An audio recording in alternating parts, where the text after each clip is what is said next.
Hello and welcome to the Nerd in Motion. No, I haven't worn the same hoodie for 2 days. It's just I have some time. Flipping it, there are jets, cars all around me at the moment. You'd think I was on the end of Leeds Bradford airport,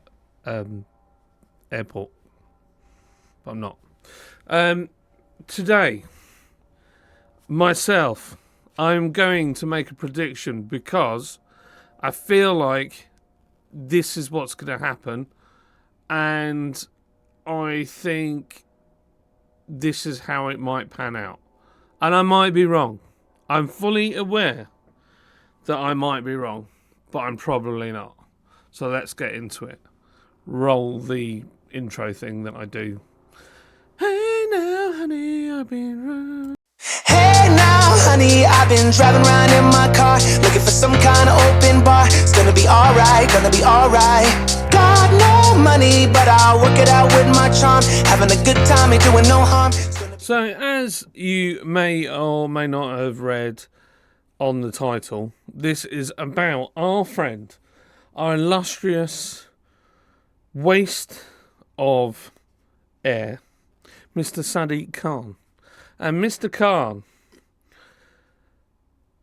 he is undoubtedly the fountain of truth, as we have all discovered.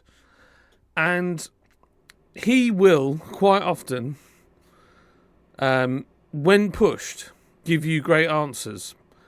Like, there's schemes available, there's a scrappage scheme available, without understanding that all the other things that you need to do to buy a car.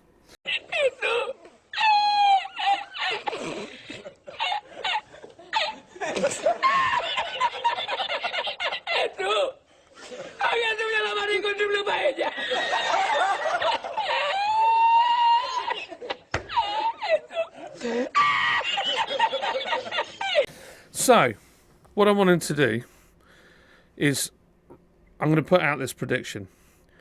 I think Sadiq Khan will get in again. And I think he'll get in again because he wants to... Can't believe I'm even... This is how stupid it is, and this is how it's probably going to go. Sadiq Khan knows that he's got hardcore Labour voters that will vote for him. And he also knows he's got the Green vote, right? So that's what he's going for.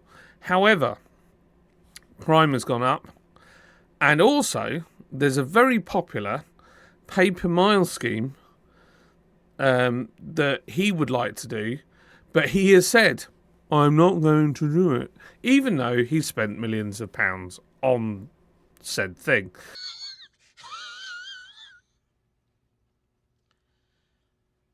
Now, my prediction is that he will get back in, because I know Susan Hall is claiming we will scrap the whole ULEZ thing. We're going to scrap it.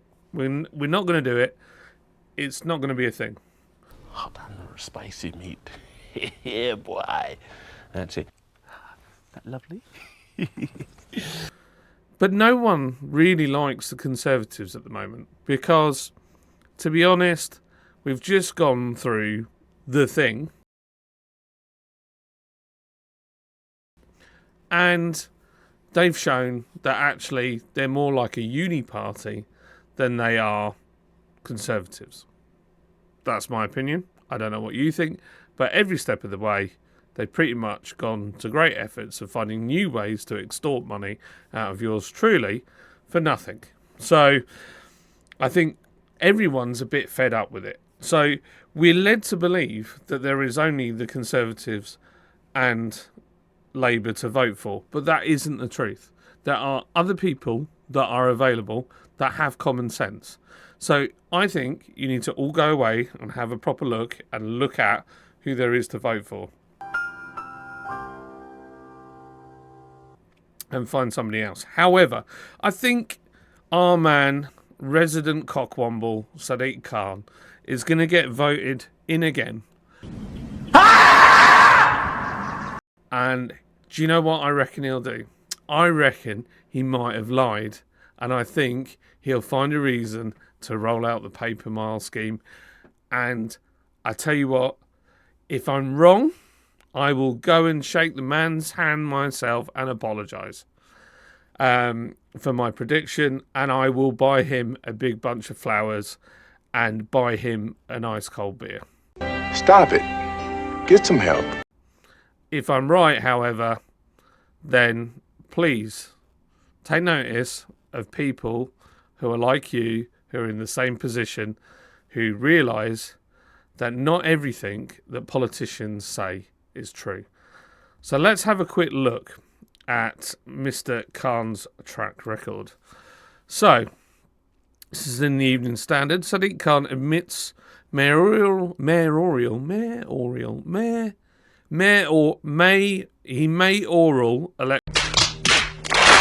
elections will be Judgment Day on ULEZ and other transport policies. I don't think it is, though. I think this is one thing of a few things that he's done really badly, but I think he's still got hardcore voters, and there's enough of them that will have him back in. But you need to go and have a look at other people. Honestly, don't leave it and say, I'm not voting because I don't care. I think if there's any time to vote, it's now. Even I am getting to the point. I'm looking at the wrong camera for the whole video. I am going to be voting this year. Asked at BBC London TV hustings whether he had succeeded in bringing Londoners with him on clean air and car travel, he says, we will find out on May the 2nd. Well, that's flipping so true. Oh, gosh, why do newspapers have so many flipping pop-ups? Mainstream media is dead, I'm telling you. Sadiq Khan has admitted the mayoral elections, not to be confused with mayoral erections, will effectively become Judgment Day on the popularity of his transport policies, such as the ULEZ. Asked at BBC London TV hustings to be broadcast on Thursday night whether he has succeeded in bringing Londoners with him as he attempted to clean up the air, discourage car travel and build cycle lanes, Mr. Khan made a stark confession. Well, we will find out on May the 2nd. He restated his vow not to introduce pay-per-mile charging. I smell that beautiful scent of bull. Anyway, we digress. We don't need that now. We don't need it now. We don't need it now. This bit here. We don't need it now. We might need it later, but we don't need it now. Later, not now. We expanded ULEZ to cover all of London. We will get to net zero without the need for pay per mile. I mean, it's really good that he's doing this net zero stuff when he's flying around the world in a jet funded by the taxpayer. I think that is... Oh, he must be really, really... Oh... What a sacrifice. He's like Greta. How dare you! It's like Greta. Let's have a moment.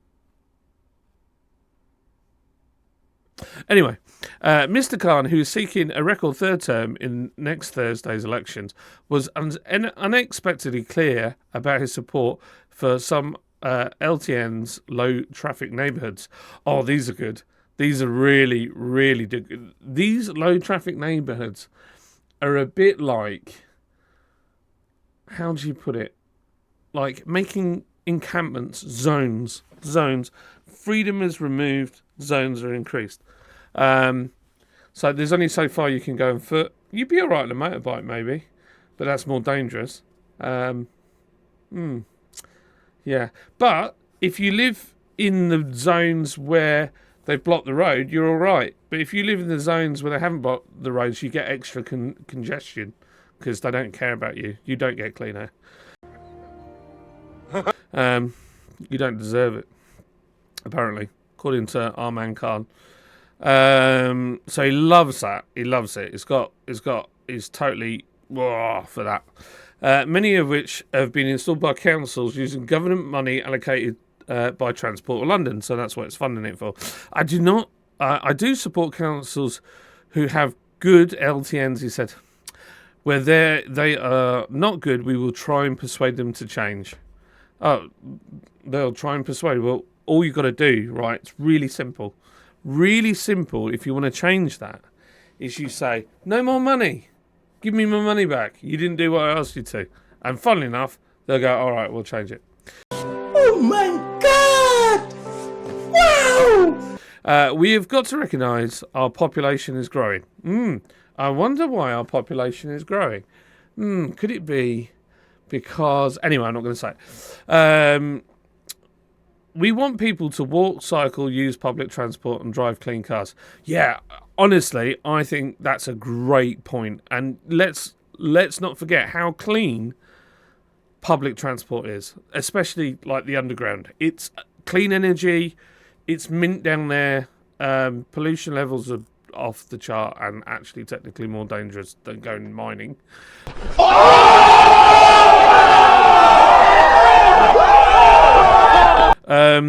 Yeah, no, you're right, Khan, you're right. Clean cars, those EVs that was it six times more carbon to produce? Those ones, yeah, much better. Asked whether he would do anything. Where all the batteries come from China, so we're always reliant on China. Asked whether he would do anything differently in relation to the way the ULEZ was expanded London-wide last August, despite being opposed by the majority of the people who responded to TfL's official consultation. Mr. Khan said no. Now, interesting. The majority of people who responded to TfL's official consultation were opposed, but it still went ahead. He said that just as Londoners wouldn't put up with dirty water, they shouldn't put up with dirty air. He said it's interesting because he will allow Thames Water to put pollution into the rivers, though.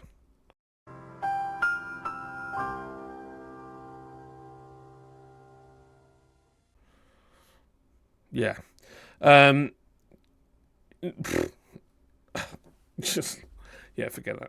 that. He said that he had acted in response to the death of South London schoolgirl Ella Kissy-Debra, who was the first to have air pollution given as a cause of death on a death certificate, and said lives have been extended because of fewer cases of asthma.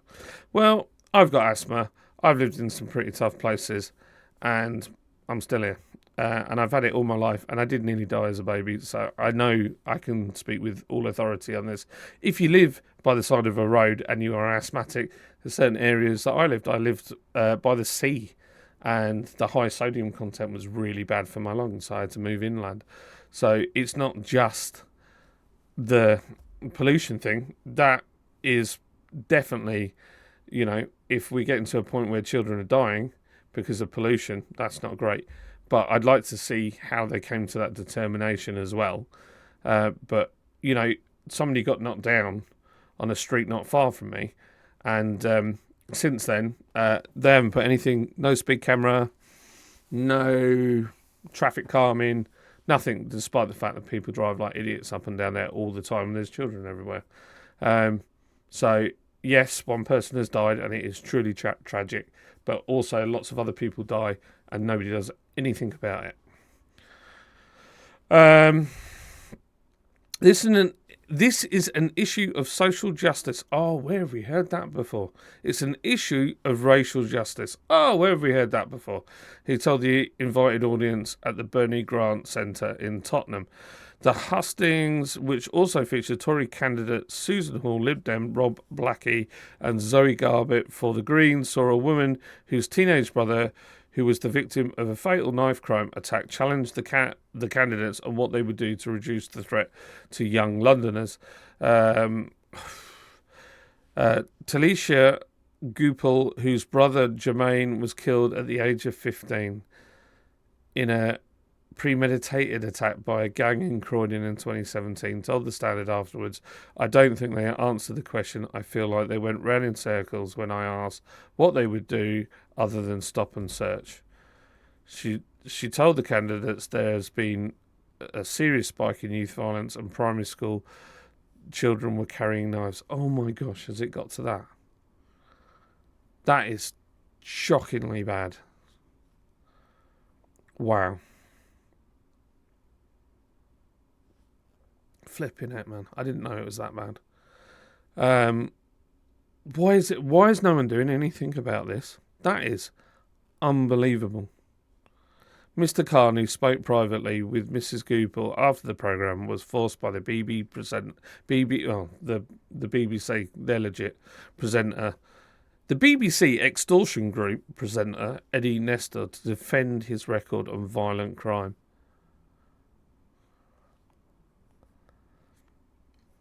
Well, Mr. Khan, at least they held him to account. Mr.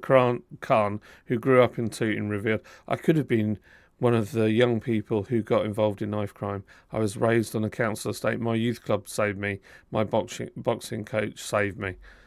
Well, that might be so, mate, but not everybody else gets that privilege to go to those things. So I don't think that's a good enough argument. What are you going to do? Put boxing... Well, in fact, I worked as a youth group leader for 15 years. I've seen a couple of kids throw their lives away because of knife crime. And there's nothing for them. There's absolutely nothing. There's nothing that we can do, even as youth leaders. It requires more. It's because you're more bothered about who's protesting than actual crime. And you're tying up officers on stupid stuff rather than dealing with crime. It's always been the way. And I know I can speak on behalf of quite a few police officers that say they're fed up with it as well. So it's not just me saying this or the public saying that. Anyway, Miss Hall vowed to end the war on motorists, saying the 20 mile an hour speed limits that are on the main roads are just dreadful. Our streets are clogged up now, which means we've not got a flowing city. A successful city is a moving city. Well, to be fair, London has never been a flowing city just because the way it's built. It can't really be that. If you wanted a really nice flowing city, then you need Milton Keynes. No doubt they'll absolutely axe. I'm pretty sure they're going to knock down Milton Keynes at some point, because ultimately Milton Keynes is built around the car and to be efficient, and they won't like that. The mad bit about it is, if you have a car on idle, it's not good for the environment. Equally so, if you have a car that's stuck in first gear, so a lot of cars will do up to 30 mile an hour plus in first gear. Some cars don't like to be in second gear trying to do 20 mile an hour, or third gear doing 20 mile an hour. So it means that if you think about it, the speed is lower, but the revs are actually higher. Yeah, the load's different, but you're doing more RPM for the same amount of speed, effectively. So the only thing that's good about a 20 mile an hour speed limit is if you're driving an automatic, it's better. And also, if an EV, 20 mile an hour is fine. But it is, arguably, it would be safer for a pedestrian. So in a built up area around schools, stuff like that, 20 mile an hour, I don't have a problem with that. But on a main road where it's a long way, yeah, I feel like it's not really a safe thing to do. It's a bit foolish. If going slow was the way forward, then we wouldn't build high speed trains. Anyway, it just goes on and on about all the nonsense that they spoke about. Susan Hall, I think she is probably... Sorry, you can see what I've been doing here. I think Susan Hall seems like a good candidate. But it's the same thing. Will she do what she says she's going to do? I just don't think she'll get voted in. I think Liberal Democrats are more likely to get in than... It's difficult. I just think my personal view is this is how it goes. No one cares about the Greens, so they're not going to get voted in. There's just not enough people that would vote them in. Lib Dems... They're probably the most... common sense, but their party is just weak at the moment. Then you've got Sadiq Khan, who has got a big backing from the left. There's a lot of lefties that live in London. There's a lot of Labour supporters. The problem is, those that support Labour back in the day were probably the whole thing in Labour was that they were for the people, but it hasn't become about them being for the people anymore. They're about enslaving the people, being tyrannical. If anybody disagrees with the way that they feel, they'll dox you, they'll slander you, they'll, be mean to you, they go after you. It's just cringe. So anyway, that's the way I feel. I think I've predicted the future, and if I'm right, then I'm right. If I'm wrong, I'm wrong. Please tell me what you think in the comments. Am I miles off the mark, or am I spot on? Let me know. Anyway, I've been the Nerd in Motion, and I'll catch you on the flip side, you big cheeky sausages.